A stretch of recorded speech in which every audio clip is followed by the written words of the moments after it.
নমস্কার, আমি পায়েল আরো একবার আমার এই চ্যানেলে আপনাদের সকলকে স্বাগত জানাই। আজকে এই ভিডিওতে আমি মোবাইল নাম্বার নিয়ে কথা বলবো। আপনি কি শুনেছেন যে মোবাইল নাম্বার আমাদের জীবনে ভালো বা খারাপ সময়কে নিয়ে আসতে পারে? হ্যাঁ, ঠিক শুনছেন। দেখুন, আমরা না বেশিরভাগ মানুষই মোবাইল নাম্বার নিয়ে একদমই সচেতন নই।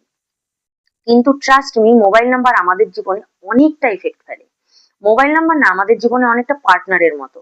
যদি আপনি গুড পার্টনার চুজ করেন তো লাইফ সেট, আর যদি আপনি রং পার্টনার চুজ করেন তাহলে লাইফে কিন্তু কমপ্লিকেশনস এর শেষ নেই। তো মোবাইল নাম্বার চুজ করুন খুব সাবধানে। দেখুন, যখন আমরা কোনো দোকানে যাই মোবাইল নাম্বার নিতে, তো আমাদের সামনে 10টা বা 15টা নাম্বার কিন্তু দেওয়া হয় এবং আমরা ভাবি আমরাই তো মোবাইল নাম্বারটা চুজ করে নিয়ে এলাম, কিন্তু না।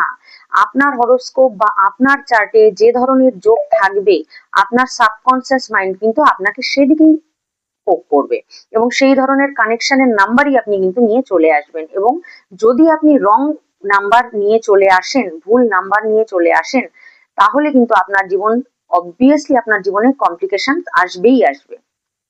তো be careful mobile number choose করার ক্ষেত্রে। ভালো নাম্বার চুজ করুন এবং লাইফে আপনার মানে সর্বোচ্চ ভালো আপনি কিন্তু রাইট মোবাইল নাম্বারের দ্বারা কিন্তু এক্সট্রাক্ট করতে পারেন। তো আমার ভিডিওগুলো ভালো লাগলে অবশ্যই লাইক করবেন এবং চ্যানেলটিকে সাবস্ক্রাইব করতে ভুলবেন না। ধন্যবাদ।